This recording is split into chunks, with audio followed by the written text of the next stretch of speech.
Welcome to 52 Miniatures. This is the second and final part of finishing my 6x4-foot gaming board. Painting the thing. Painting a huge piece like this is prone to lead to shortcuts. It's kind of the only road. I, however, lost the map and got lost in the woods, and luckily there was lots of paint to be found. So be prepared for a lot of painting steps, but hopefully some will point you in the right direction when working on your own project. Said the man without the map. Now I've made myself 4 rules. I'm not going for realism. I want it bright. I want color, different colors. It should not steal attention from miniatures played. We'll talk more about these 4 rules throughout the video. Now I wasn't quite sure where to start.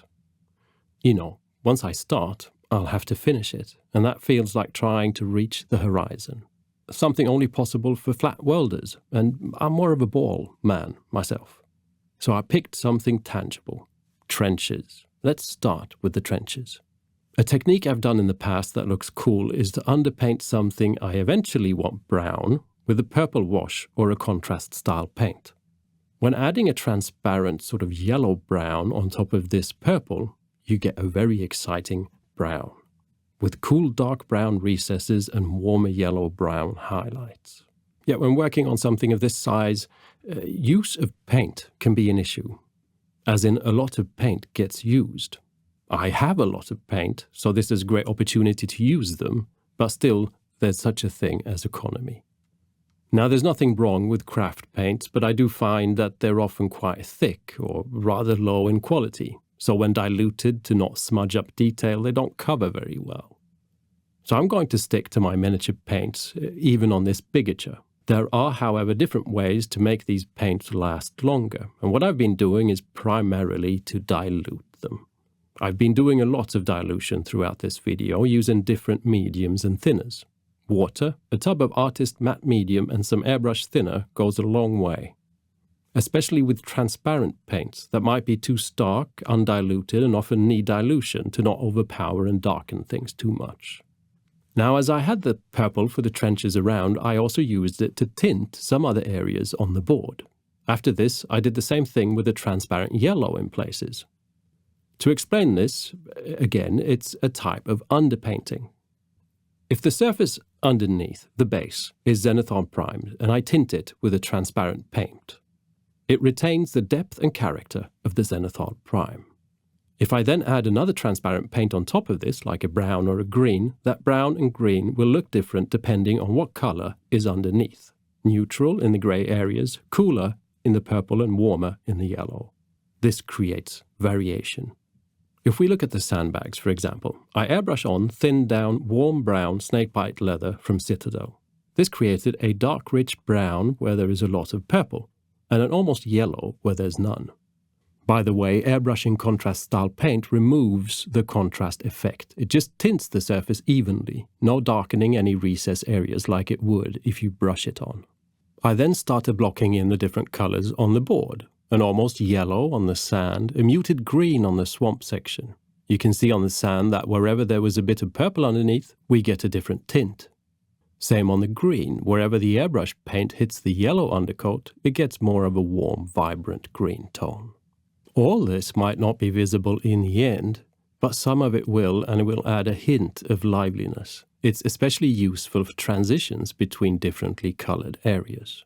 I kept on using transparent paints to color in the different sections of the board. I find it's really difficult to see where to go from a blank canvas. I kind of need to sketch everything out to understand where to go next. And getting some paint on, even if it's the wrong color or the wrong tone, it still helps me see where I need to go or don't need to go. As with the crafting part, I wanted distinct sections, different little worlds perhaps. It's a big board and painting it one brown is not for me. I want color. This thing should be fun to look at. Why build a massive board like this and not make it visually exciting?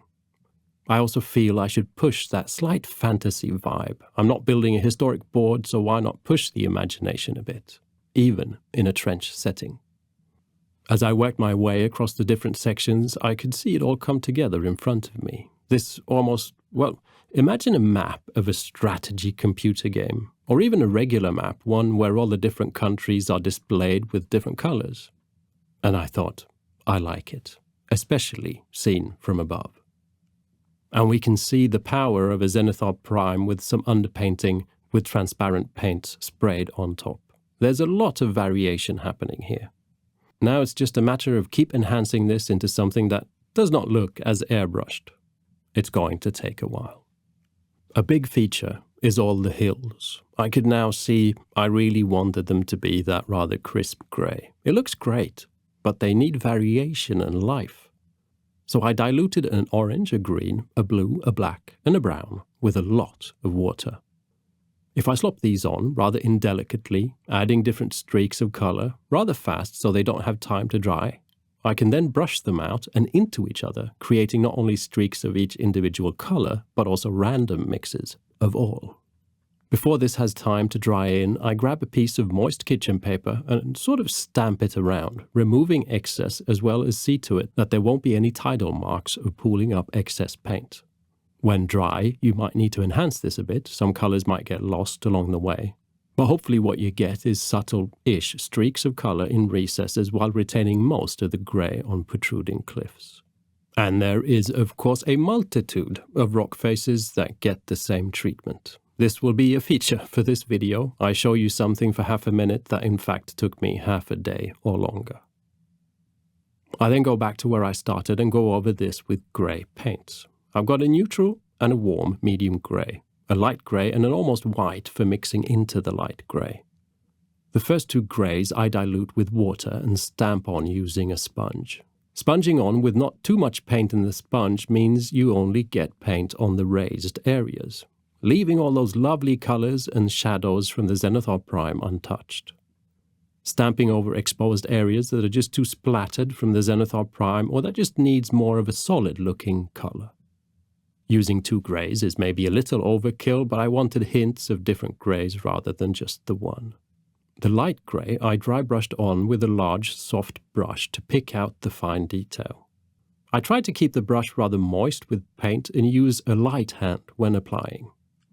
As long as the paint is a little moist, it will go on smoothly without creating that chalky dry brushed feel.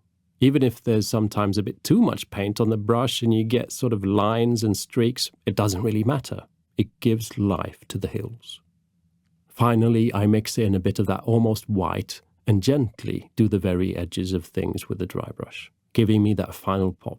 The rock molds in particular look real fine and I need to remember to use more of them in future projects. Now I consider these hills a little too bright, but I am, throughout the painting process, taking into consideration that gaming does not always take place in a perfectly lit environment. Often the opposite. What looks moody under a painting lamp will probably look dark when gaming. I'm now going to use regular opaque paints through the airbrush to refine the different areas of the board. And this is stepping into a territory of mindfulness. Same as with all previous steps of this board, including building it, I try to work cumulatively. By letting all the steps show, variation is created. Take the hills, for example. There's some bits showing that are straight-up carved XPS foam, some that are plaster rock molds, some that are cork bark, some that have a rocky texture on them, some areas that have texture pastes on them, some that have tile grout. And all of that is showing at the same time. Same goes for the paint. I don't paint one layer to completely cover it with the next. I try to keep whatever looks good from the previous layer and push other bits to newer levels, and try to use previous work to complement future work.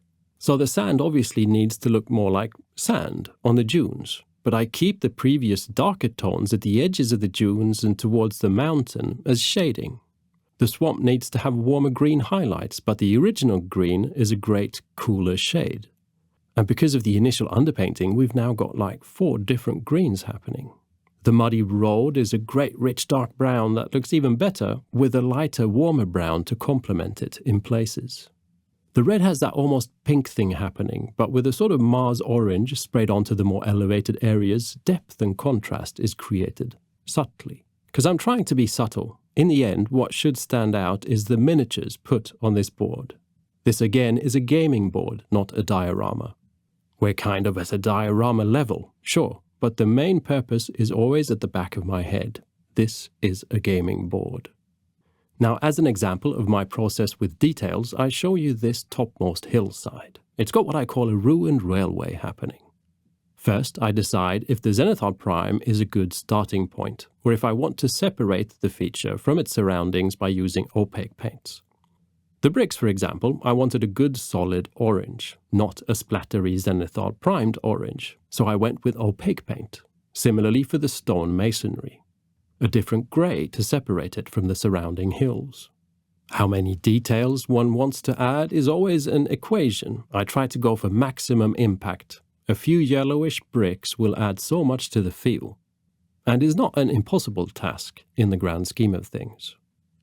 The warm brown contrast paint on wood features looked great, however, really makes them pop, so I'll stick to this on the entire board, the poles in the trenches, ruined wood in the ruined building, and so forth. The old steel structure looked great zenithal primed. I just wanted to darken it a bit, so I toned it down with a dark grey contrast paint, followed by a light dry brush to get the details up again. And we then get into enamel wash territory. I'll be using a lot of enamel-based washes on a lot of things. I tend to like to make my own oil washes, but the enamel washes allow me to work a bit faster. I find enamel-based washes cure faster as well as all the same. An oil wash curing time is a bit longer but can also vary a bit from paint to paint. So with the enamels, I can paint on and be certain that I can keep working the next day over cured paint. The benefit of using solvent-based paints like enamel paints is that they don't really interfere with any acrylic paints underneath. And the workflow is rather different, because I can erase. I can, for example, paint on a darker grey in the mortar between the bricks. A few minutes later, once the paint has settled, I can go in with some solvent and clean up excess. It's also great for staining. The streaking grime is a favourite as the slight green tone just seems to stand out really well, creating visible dirt and streaks. By just smudging it about and cleaning up with a bit of a solvent, things quickly get nice and gritty. The enamel list continues. Rust effects. As with the streaking grime, it just flows out right, enabling a pretty fast workflow. It will dull down once dry, and as that takes time, it's difficult to know exactly what you get until the next day. Finally, we have the enamel liquid pigments. These are the trickiest. I like them because you get that dry, dusty effect, but a dry dust effect that can seep into crevices, which is great. If dust blows around, it's bound to settle in crevices and not on top of things. The tricky part is you have no idea what things will look like until the day after when the paint is cured.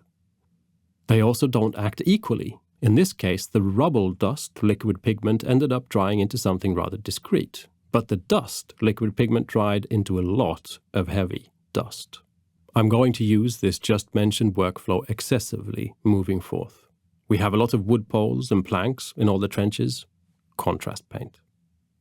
There's also corrugated iron sheets that get a transparent sort of, great base for rust, colored contrast style paint. There's the top of the sandbags that need to be dry brushed, because, well, they don't really look like sandbags. Remember, keep it moist. And don't cover the sides too much. Those dark, rich tones are your shading, and that makes everything look natural. The sand brown on the top changes the color to sandbag, but it's also a highlight. The shadows don't really need highlights. There's enamel rust effects for the corrugated iron in the trenches. Remember, try to keep some of the previous layers visible, and things will go from purplish to red. Then there's enamel pigments in and on top of the trenches, because it would be weird if they were not dirty and stained and dusty. This reduces the contrast slightly, but I like the look. And so on, and so on. It's when you get the realization that you're painting individual bricks in a large pile of bricks that it's maybe time to take a step back and assess things. Have you made a wise life decision? What are your friends doing right now that you're missing out on because of bricks? Or you realize that it looks great to add a little streaking grime to the little burst open holes in the sandbags, and that this will probably be a life-altering moment, or at least radically change the look of the entire board. But you forget the life-altering moment because you remembered that there was a tree that actually needed to be painted. And painting trees is actually rather fun after all those bricks. Then you found the strange pencil when looking for a brush, and that orange just bumps up that rust effect to new levels. I strongly recommend audiobooks when you end up trying to get through the details on a big project like this, or figure out ways to not have to do them. One option is, of course, to just cover things with a lot of dirt and grime. But I'm on a bit of a quest here, and I realized the more different techniques and layers of paint I add to this equation, the less it looks like something in the hands of a rushed hobbyist. There's not much of that I'll just slop dirt all over vibe, and I can zoom in and find lovely details. I don't intend to sound elitist. There's nothing wrong with what I just mentioned. I'm just happy to explore the options. To get a plaster look on the ruined building, I sponged on blue to turquoise paint. The choice of color is solely based on something that would complement the red-orange earth on the ground below it. And sponging not only looks suitable, it's rather efficient. I chose a different approach to the bricks in the building as they need more of a depth added to them than the fine 3D printed bricks over on the railway. So I started with a yellow that I then tinted orange with a reddish speed paint. This brings out the structure in the foam and renders a suitably ruined mood. And then I went bonkers with the liquid pigments, absolutely flooding the interior with the stuff. I mean, this could only go two ways. Completely overgrown and mossy, or completely blown out with dust from shelling and bombardment. Besides, it saved up on painting quite a few bricks. Obviously, there were fiddly bits as well, like adding dust liquid pigments to where the mortar should be in the brick wall. Would look strange without, particularly adding it around the edge, where the plaster has come loose from the wall was a neat trick. As well as streaking grime, years of dirt would leave its mark. And if we have rust happening on other parts of the board, well then the mood should be applicable all over. Did I mention I also found a green pencil next to the orange one? A little bit of green growth would be inevitable, wouldn't it? Can you tell this all took a while? The bunkers got a similar treatment. I darkened and stained them with the help of a dark grey enamel wash. And after that had cured, I heavily weathered them with streaking grime. Again, there's something great about that green-yellow tint of streaking grime that just shows up so well, and the ease of application helps when there's so much streaking to do. I had now reached the point of having finished painting all details, and I felt like a lot of the ground needed a lift. The hills and trenches and such are full of life and depth, but the ground was still a bit flat. A great reason to work in stages rather than sections. Instead of completely finishing off one bit of the board, I found myself bouncing back and forth, balancing the paint job to create an overall look across the entire board. For the ground, I mainly resorted to dry brushing, adding brighter colors on raised areas. This also helped me tint things in different directions. So the very bright red area in the middle, I could desaturate a bit by adding brighter yet muted colors. For the swamp, I could do the opposite and actually add in brighter, more saturated paint to bring in a little more color.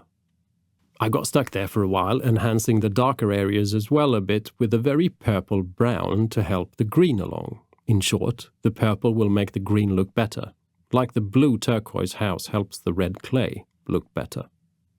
I also resorted to some regular good old painting with a brush, as the look it gives made me think more of something wet, whereas the dry brush tends to give off a bit more of a, well, dry look. As I had now done highlights everywhere, I also wanted to add shadows. Using exceptionally thin paint, a transparent dark purple grey and a dark brown, sprayed on all conceivable areas that would be in shadow. This is a delicate tint, but really adds a feeling of the scene being lit from a cloudy sky or something. This already was the purpose of the initial Zenithal Prime, but as this layer of paint not only darkens but mutes down and tints any color already in place, the effect is pretty cool. Now I did an attempt to cover a lot of the areas of the board with enamel pigments, especially in and around the trenches, but it was not giving me all that much of a bump. It was like the board was telling me I should just consider being done soon. Some areas here and there turned out great, others I can't tell to this day if there's any liquid pigment on them or not. But instead of listening to the whispering board, once the enamel pigments had cured, I went over areas with dry pigments, for that real dusty vibe, that were eventually sealed in place with enamel pigment fixer. This gave me great results in some places, like on the trench ridges, but was hardly visible in other places, like on the beach. Dry pigments can be like this sometimes, and have to be done in several layers of application, but I did not go there. It had its chance. And this, my friends, was the last step of painting. All very accessible and hardly any products used. Irony, that was. Now, however, there's something scary to come, because we need water, right? That waterfall and stream and everything. And I'm going to use liquid resin, and you know how it is. It's standard for large terrain projects on YouTube to have liquid resin disasters. But I need to add the waterfall first. I used a simple and tested method of cutting out a piece of packaging plastic. This has once had tufts inside, I believe. By teasing it with a flame, it can be shaped into something more liquid-looking. This will be like the reinforcement for the falling water. I set it firmly in place using UV resin, and once stuck, I pour UV resin down the top and try to cover the thing with UV resin shaped to look like flowing water. Adding a bit of resin at a time, shaping it, then curing it. And so the liquid resin to come is known to be able to escape out of where it's supposed to go. The method I use to keep it in place has always worked well. I get a piece of plastic. It needs to be a little thick, a few millimeters. I glue it in place where the resin otherwise would flow out, creating a dam. And I use hot glue on the outside. I do this in stages, letting glue cool down in between adding more glue, trying to make sure I have completely sealed the edges around the plastic and the board. After this, I grab UV resin and create a seal on the inside. I've now got two barriers. The UV resin seal should stop the resin from flowing out. But if there is leakage, then the second hot glue barrier should stop that. I'm using a 2-component epoxy resin that takes up to 24 hours to cure. I try to pour it slowly onto a flat stick, and only in one place, letting the resin flow out on its own accord close to the surface of the board, a way to try and get as few bubbles as possible. For the first hour or so while the resin cures, I'm on bubble duty. Bubbles always occur. It's air trapped here and there under the resin, in small holes in the foam and such. When they reach the surface, they can be popped by a swift lighting of a lighter or some other fire. The heat sort of sucks the air out, pulling out the bubbles. But be careful so you don't burn the resin. After a while, the resin cures too much to be able to do this, however, and one just has to live with a bubble or two here and there. And there was no leakage, mishap. And the next day, the resin was cured. Ha! Nailed it. Now, there's a few structural mishaps, however. With that, I mean the fact that the edge of the waterfall is way too high and no resin has settled there. I was overcompensating the depth of the initial stream as I didn't want resin to flow the wrong way. Then I would have had resin flow down over the board, and that would have been horrible. So I need to do some anti-gravity eye trickery by adding water flowing upstream. This I did with UV resin. Then to create motion in all of the water, I also use UV resin, smearing out flowy-like shapes that I cure when they've had a chance to settle down a little. The idea is not really that this needs to look like natural water, but when the light hits the surface, you see reflections that will be interpreted as flowing water. Perceivable trickery again. On top of this, I then add glossy decoupage glue, or glossy Mod Podge, if you will. Same again, flowy motions. This will dry into very small, detailed flowy bits to complement the larger pattern made by the UV resin. Now, as you've noticed, I've gone for clear water. People sometimes tint their resin to create a particular look. I just thought the clear water would give everything that fantasy effect, this strangely clear water flowing through the grim and dusty battlefield. Almost Tolkien-esque. Now, while that Mod Podge was drying, it does take some time, I settled down with my tuft collection. I don't know why, but tufts are one of those things I randomly pick up in a game store, even if I don't need them. And adding tufts creates that gaming feel, I think. It's just not natural, but also tabletop gamey. An application is a trial and error thing. Add one, then see where the next one will fit. Then see where the next one will fit, and what color fits to the next one, and so on until you've reached about 100. Then you can go have a coffee. For my swamp, I then added some still water effects. This is an acrylic thing, no resin, and because of that you need several applications to achieve some depth because it shrinks as it cures. I didn't, as the shine itself is enough to create the illusion of water. If I get bored, I might splash some more on occasion to fill up the puddles. And finally, a little of what is called splash gel on the waterfall and wherever water hits rocks. This is a magic gel that dries into something that looks like splashing water. It's actually really cool, but you will never need a bigger tub as mine. And the board is finished. Just like that. Can't believe I'm saying it. After all, a long time has passed since I started working on this thing. Well, when I say finished, I mean there's always something more, like painting the edges black. But that's the last step, I swear. And here we are, while showing you these fancy shots, that by the way are lit pretty evenly to display the crafting and not to make things look too moody. But trust me when I say that with some different style lighting, this thing can definitely look more like a grim and dark battlefield. There's one thing I haven't mentioned much. I probably should. I've used several materials and paints and such that should be handled with awareness. Solvents and resins, for example. I've been using a respirator for most of it, as well as gloves. And there's a few times I haven't, and well, that's when my son has been around in the room and I've forced him to wear it. The mask, not the gloves. But make sure to read up on any safety recommendations on the products you purchase. Equally, during the build and painting, I've had a spare piece of XPS foam lying around as a tester for unwanted results. Will the solvent paint ruin the foam? Will the strange glue ruin the foam? Just test things on a spare bit of whatever you built your terrain out of and apply it to that before you apply it to your main piece. I've not varnished the board. There's so many layers of paint that I'm not worried about having to protect things. I also like the fact that the different layers of paint have a slightly different shine. On a miniature, I wouldn't stand it, but on something of this size, I like that some rocks are slightly satin and others are completely matte. All random equations based on the shine of whatever paint that's gone on top. I did, however, give the trench sandbags a quick brush over with ultra matte varnish, as they should be dusty looking and not have a shine.